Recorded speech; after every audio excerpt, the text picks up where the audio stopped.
What's up, guys? Iceman here.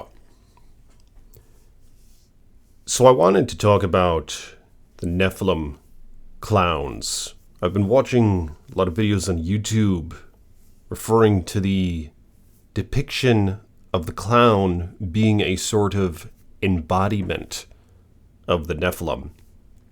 And it's interesting how many years ago, when the Dark Knight film was coming out, I remember seeing the trailers for it and all that, with Heath Ledger playing the Joker. There was just something about that energy and persona that he possessed, and sort of philosophy even, that I think was so intriguing to many, including myself to some extent. I was probably an impressionable young man, and I didn't really know my direction in life. And at that point, seeing a sort of character on screen that took the path less traveled or whatever, and embodied such a charismatic behavior about him, while at the same time having a lot of intellectual appeal, seemed appealing. And I think that's part of why that character really took off. There was just something about the embodiment of the I don't give a shit less about anything, and I'm not taking the path of the norm and this and that.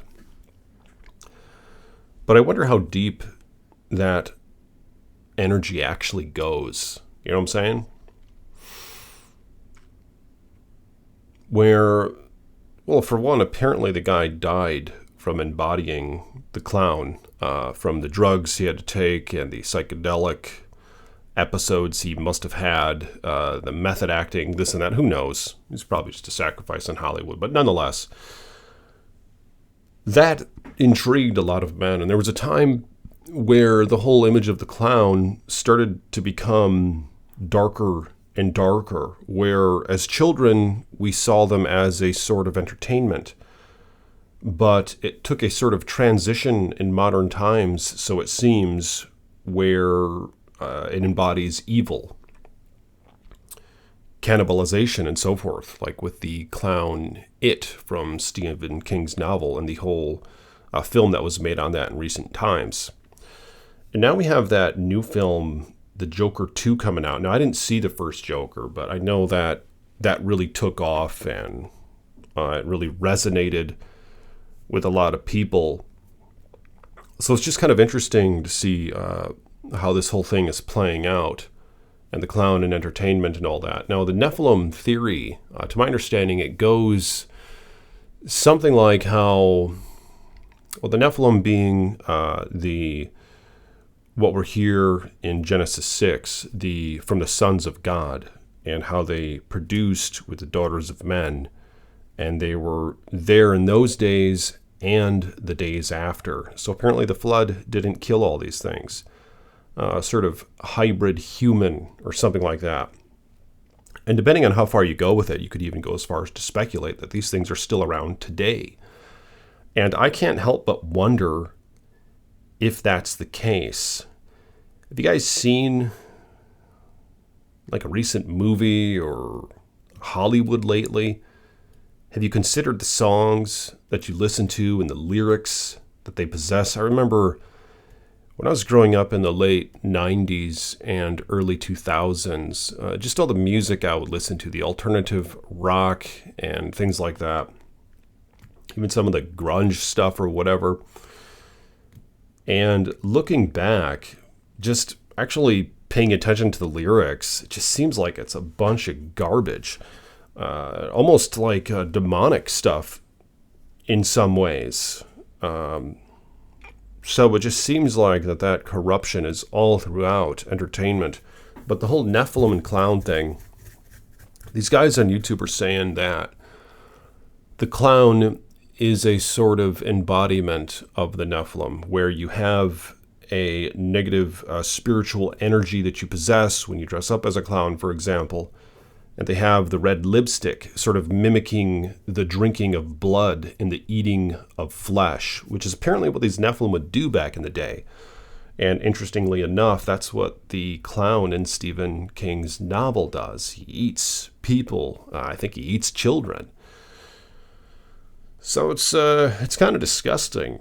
And the big hands and the big feet and the big nose, all sort of giving the imagery that they were these humongous creatures, like a child looking up at a clown sees it as a sort of giant. I do remember when I was a child, I would see them as giants, and I think it's often portrayed having height as a clown, and they'd even stand on stilts to sort of present that imagery. And of course, they're put around children for birthday parties and things like that. So even more creating that element of scale.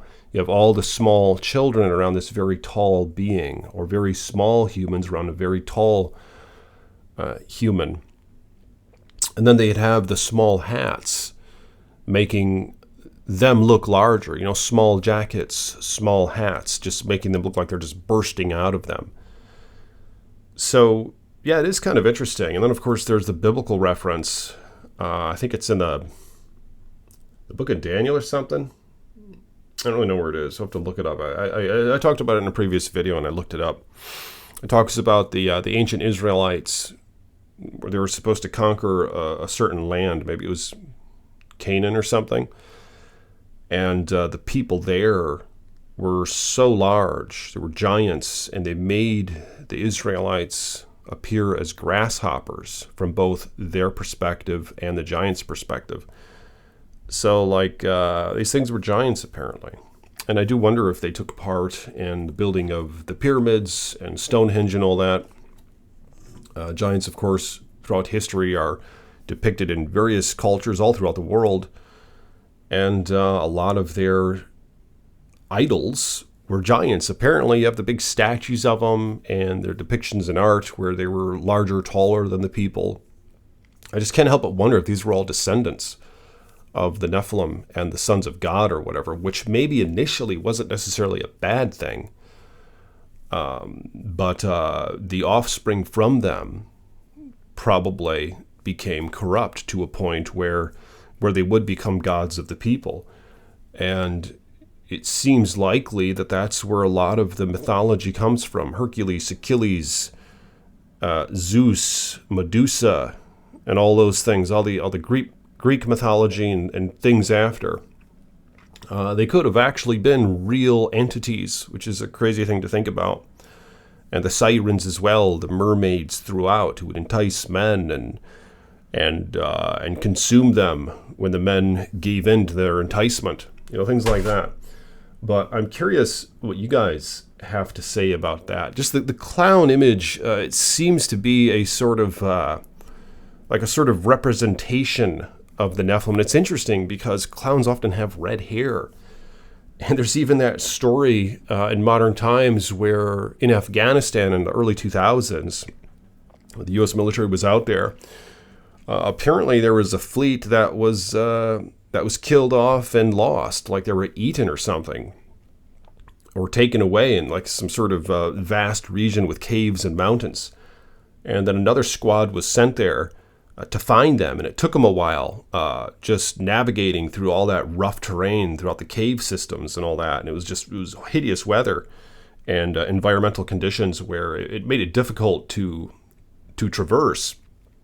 But these people then encountered this giant that came out of the cave, and it was like 20 feet tall or something like that, 15 or 20 feet tall, with a big-ass spear in its hand, and it stuck it through one of the soldiers. And the soldiers just lit it up with their automatic weapons and semi-automatic weapons and all that, and just took the thing out and killed it. And then the thing was helicoptered away. There's like 5 or 6 guys who talk about that story, and a few of them claim that they were there and they saw it. It's just really interesting, and I can't help but wonder if these were the descendants of those biblical things. And those ones supposedly had red hair as well, which kind of freaks me out because I actually have some red hair. But yeah, I guess that's for a different topic. But yeah, if you guys will like this video, let me know your thoughts on these matters.